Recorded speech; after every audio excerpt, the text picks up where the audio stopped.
Major Partho Katyayan जी। राधे राधे गुरुजी। गुरुजी, जीवन में लगातार शारीरिक समस्याएं बनी हुई हैं, उन सभी समस्याओं से कैसे निजात पाया जाए? क्या ये केवल मानसिक विचार हैं या एक तथ्य है? देखो, अपने शरीरों से बहुत पाप हुए हैं। अगर ईमानदारी से सोचोगे तो ज्यादा समस्या नहीं लगेगी। ऐसे ऐसे पाप हुए जिनका अभी तक कोई दंड नहीं मिला है और आपने कोई प्रायश्चित नहीं किया है। तो अगर बीज पड़ गया है खेती में तो वर्षा होते ही वो अंकुरित हो जाएगा। या तो आग लगाओ, उस बीज को भस्म करो वर्षा के पहले। अगर आग नहीं लगाई तो वो अंकुरित होगा और आपको दंड देगा या पुरस्कार देगा। जैसा बीज बम्बुल का है तो कांटा निकलेगा, जो भी जैसा हमारे कर्म हैं। कल हम किसी से कह रहे थे कि इसी जन्म के ईमानदारी से तुम देखो कर्म, इसी जन्म के जिनका समाज में प्रकाश नहीं हुआ और जिनका हमने कोई प्रायश्चित नहीं किया और जिनका अभी तक कोई दंड नहीं मिला। अब आप सोचो, अभी तो पूर्व के कर्मों का जब ये जो नवीन फसल तैयार की है अभी, और ये जब आगे आएगी तो होश खराब हो जाएंगे। देखो, खेत है, इसको कर्म भूमि कहते हैं। जो कुछ करोगे आपको भोगना पड़ेगा। अब यहाँ सब भगवान को कोसने के सिवा और कुछ नहीं करते। काल ही कर्म ईश्वर मिथ्या दोष लगाए। घर गृहस्थी में ऐसे ऐसे पाप कर रहे हैं लोग। कहते हैं हम गृहस्थी में भ्रूण हत्या, गर्भ हत्या, वो कितने इतने बड़े बड़े पाप हैं जिनको आप व्यभिचार, इतने बड़े बड़े पाप, उनका तुम प्रायश्चित कुछ कर रहे हो तो उनको जला पा रहे हो? नहीं, अब वो तुम्हें जलाएंगे। फिर चाहे जहां भागते घूमो, जंतुर बंधवाते, कुछ नहीं होने वाला।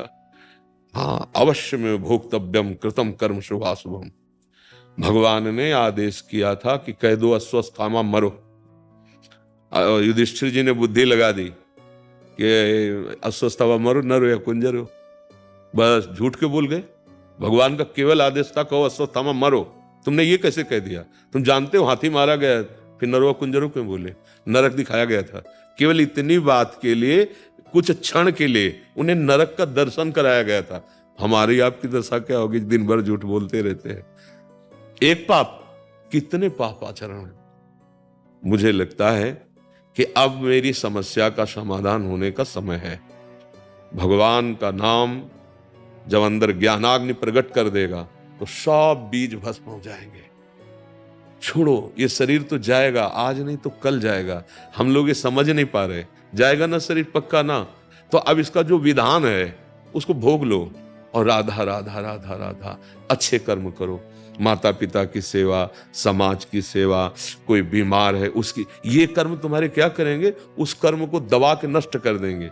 जैसे दुश्मन है और आप ऊपर चढ़ जाओ उसको बच गए ना, ऐसे ही वो जो हमारे कर्म तैयार हो रहे हैं उनको हम काटें। उसके काटने के ही उपाय हैं।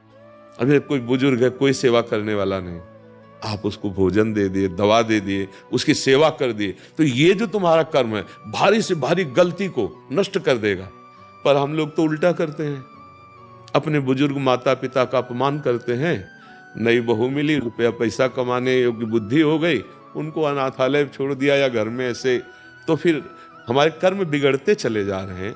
अगर मम्मी पापा हमारे वो जो अवस्था थी, हमें ज्ञान ही नहीं था, उस समय उन्होंने अपने हाथों से मल साफ किया, उस समय उन्होंने हमें अच्छे वस्त्र पहनाए, उस समय उन्होंने अच्छी अच्छी वस्तुएं पवाई। और आज जब उनका समय आया कि हम सेवा करें तो हम अमेरिका जा रहे हैं, हम अलग उन्नतिशील हो रहे हैं।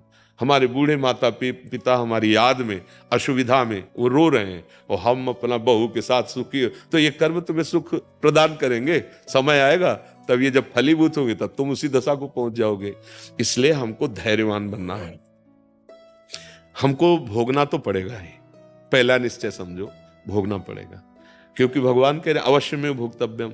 तो अभी के जो हमारे इस शरीर में विधान बना दिए गए हैं वो तो भोग ले, लेकिन जो गोदाम जमा है उसको भस्म कर दें। आगे जो फसल है ऐसी बोए जो हमको कष्टदायक ना हो। उसे क्रियमाण कहते हैं, उसे संचित कर्म कहते हैं, इसे प्रारब्ध भोग कहते हैं। प्रारब्ध को भोग लेते हैं, क्रियमाण अच्छे कर्म करते हैं और पूर्व संचित भगवान के आश्रय भजन से उसको हम भस्म कर देते हैं। तो मानव जीवन आनंदमय हो जाएगा।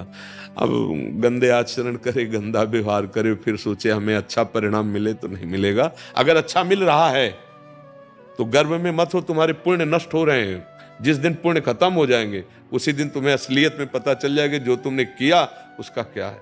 आप देखो, जो तुम चाह रहे हो किसी के पास है, भला वो सुखी है क्या?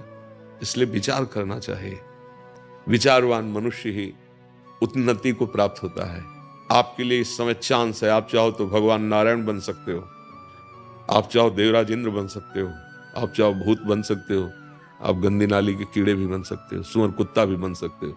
बढ़िया ऐसी जगह खड़े हो जहां जाना चाहो जा सकते हो। ये गंदा निर्णय क्यों करो, अच्छा निर्णय करो, अच्छे बनने की कोशिश करो। अब आचरण गंदे करोगे और चाहोगे अच्छा बनना तो नहीं बन पाओगे। अच्छे विचार, अच्छे आचरण वो भगवान के आश्रय से आते हैं। भगवान का नाम जप करो, सत्संग सुनो, कोई नशा न करो, सबकी सेवा की भावना रखो, धीरे धीरे ठीक हो जाएगा। मन प्रसन्न रहेगा, शरीर को भोगने की सामर्थ्य आ जाएगी और जीवन का जो परिणाम है वो अच्छा हो जाएगा।